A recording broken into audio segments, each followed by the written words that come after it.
So this morning I got a notification that Donald Trump had tweeted, and as usual, it's this weird mix of projection and trolling.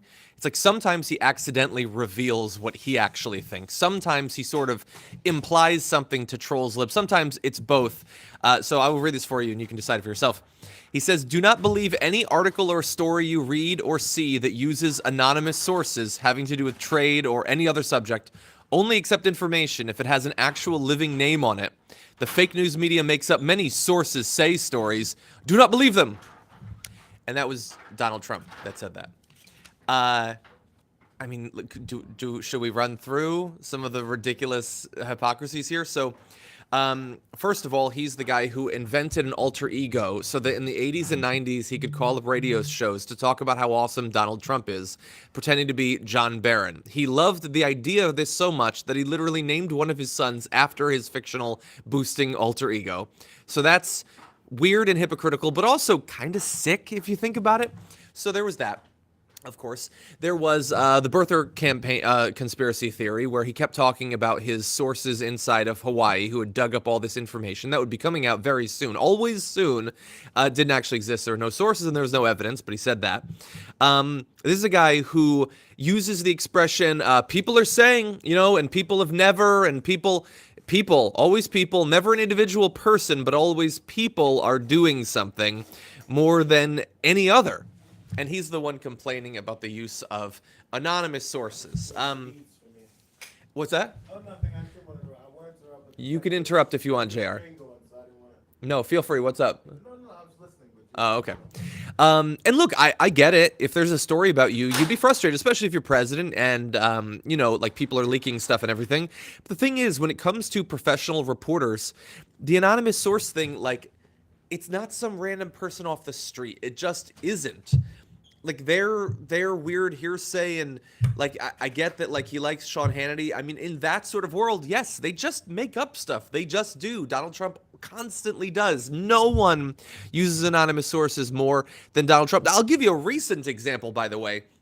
He just said that he had some of the most preeminent legal scholars look over his phone call and they said that it's a perfect phone call. Well, if they're such great legal scholars, why wouldn't you want to use their name and say, here is this person, great, like, headed up the Harvard Law Review and has been a professor, respected for decades. Use a name. Use a name. Anonymous sources. How many times has he tweeted about his approval rating in the Republican Party and forgotten to link to the poll results or an article discussing them? I challenged him in a tweet yesterday when he said he had 95% approval rating in the Republican Party. I just tweeted at him, link it, coward. From now on, when you see him do that, just comment, link it, coward, because he won't. It's anonymous sources, except that it's not anonymous sources. It's fictional sources. They're made up. They exist, if at all, inside of his head.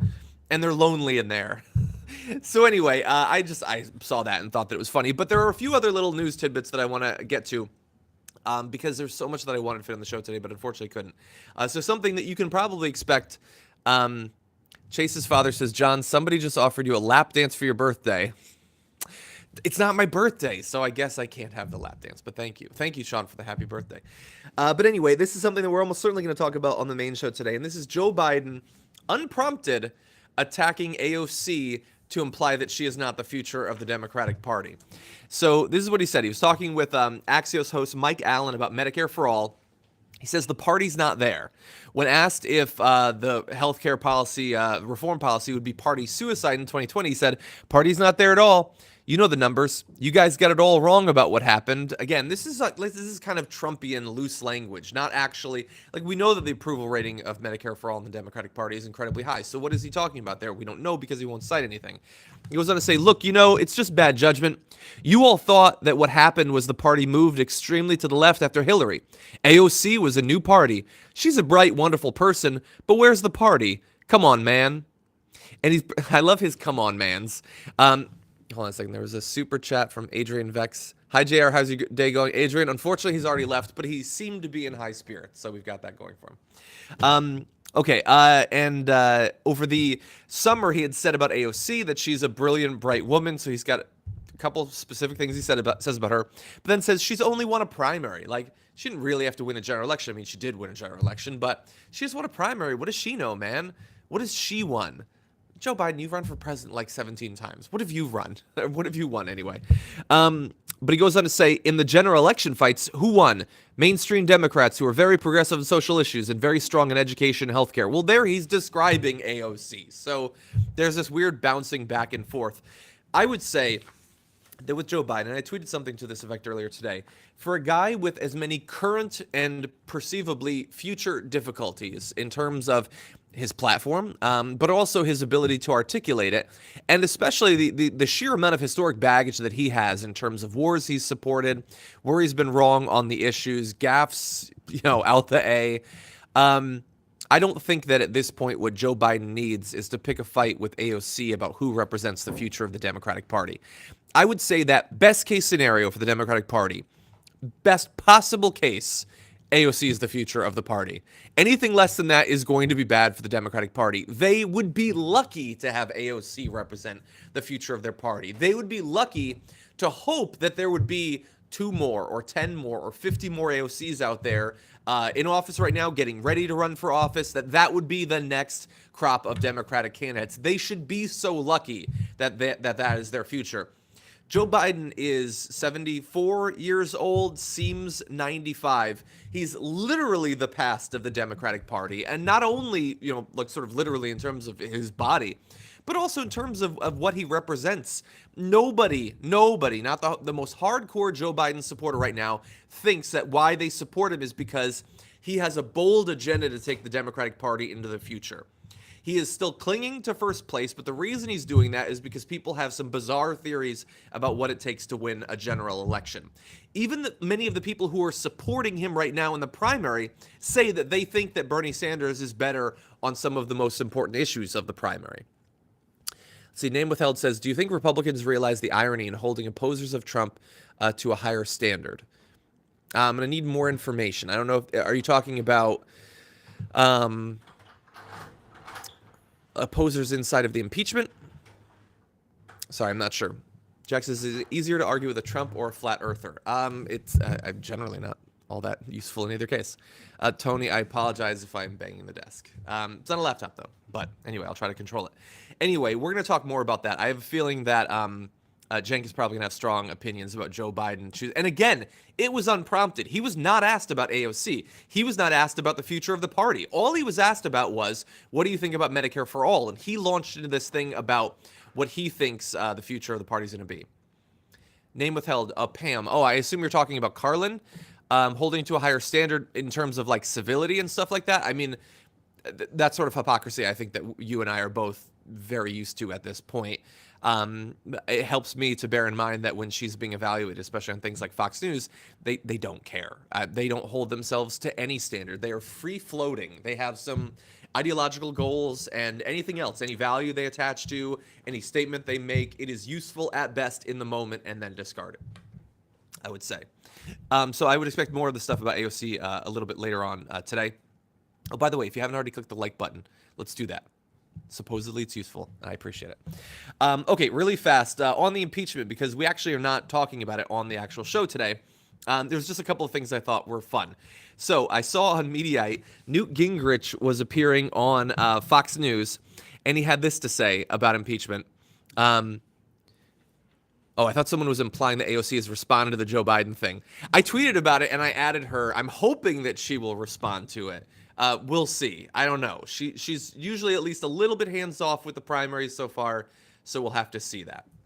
But anyway, this is what Newt Gingrich said about impeachment. The whole thing is a joke. It is, frankly, very, very close to what Clarence Thomas once described as a modern-day lynch mob. The Democrats have no interest in the facts, so they're still going with the whole lynch mob thing. Because, the legislature exercising their constitutional obligation to see what the executive branch is doing, and if they commit impeachable offenses to, in that instance, impeach them, is the same thing as extra-legally murdering someone based on racism. But anyway, he goes on to say, and really, on the eve of Christmas, it is really sad to see the dishonesty and the partisanship that the House Democrats are displaying. I mean, that's like the ultimate Fox News appearance soundbite. It's something that is made to appeal to their fan base that he doesn't give a fuck about. You think it offends Newt Gingrich. Not that they're impeaching him, but that they're doing it. On the doorstep of Christmas. He cheated on his wife on Good Friday. He cheated on his wife on Good Friday? I guess we each have a different way of making Friday good. He found a particularly immoral one. I didn't know that. But anyway, but look, there's 1,200 of you. The odds that one of you is Newt Gingrich are low. But just in case, Newt, fuck you. Shut the fuck up, you fucking liar. Like you care about Christmas at all, you fake Christian of a man. You know they just declared 2 days ago now, that they're going to throw more than 500,000 people off of food stamps on the doorstep of Christmas.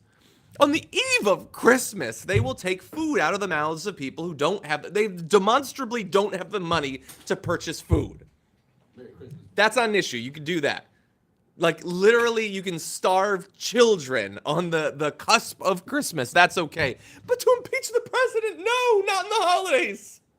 No. So that's the issue. If they just waited until after Christmas, Newt Gingrich would be much more open-minded about the entire process. In the same way that they're rushing on impeachment. How could you rush? You can't rush. You have to go slow. And if you go slow, we're going to say, why are you dragging this out? And if you did it early on in his term for some other scandal, we would say, look at them immediately impeaching him. And if you wait until near the end of his term, look at that. There's an election coming. How could you possibly do it now?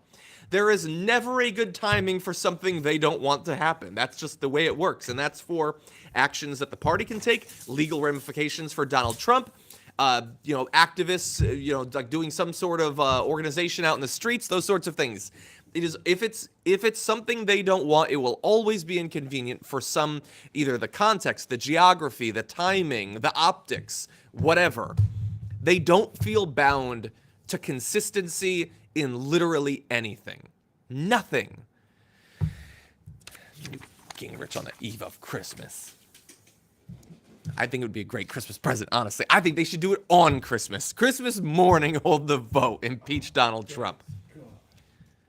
He wanted to feed kids to alligators. Now, granted, that would have been in the middle of the year, but I think Jesus still could have worked up a little bit of opposition to that. Anyway, I had some other stuff that I was going to get to, but unfortunately we don't have a ton of time. But those are a few of the things that I wish I could have gone over with Brett on the full show today. But I appreciate all 1,500 of you joining me to talk about it now. On the show, what you can expect is we're going to be we're starting off with the judiciary, the sexiest topic. That's why we start off with it. So one of his newly approved judicial picks has effectively no qualifications whatsoever. Couldn't tell a courtroom from, a frozen yogurt stand, honestly. So we're going to talk about that. But also, broader, his overall effect on reshaping the federal judiciary. So it's going to be a little scary stuff for you. And then later on, a tale of two ads. So we're going to be evaluating two campaign ads, one from a Democratic Senate candidate and one from Joe Biden. So one involves the candidate being shot at, and the other involves Donald Trump being laughed at. So these are going to be fun. Let's see. We've got Rand Paul's incredibly offensive solution to student loan debt. And then, hold on. I got Hiram says, as far as food stamp, please tell me if Farron Cousins is wrong, because if he's right and Trump gets reelected, it will get really, really, really bad. Well, I would argue that it is, and I would argue that if he gets reelected, buckle up. I mean, honestly. I don't think that he will... Like, everybody says that presidents change from the first to the second term. I don't think that Donald Trump feels bound by electoral ramifications and things like that. I don't think that he will change much, but I don't think he has to change much for it to be absolutely devastating. But anyway, we'll go over one of the reasons for that in literally the first block of the show in just a little bit. And then, the last block of the show, we're going to be closing out the week. Hillary Clinton asked about Bernie Sanders on the Howard Stern show. And so we're going to be talking about that. And then I will make a request to Hillary Clinton. I will beseech her to do one thing. So tune in to find out about that. Anyway, I do have to run because I got to talk with Brett. We're on in less than 14 minutes at this point. So become a member. You can watch it live. It's going to be a lot of fun. See you in just a little bit.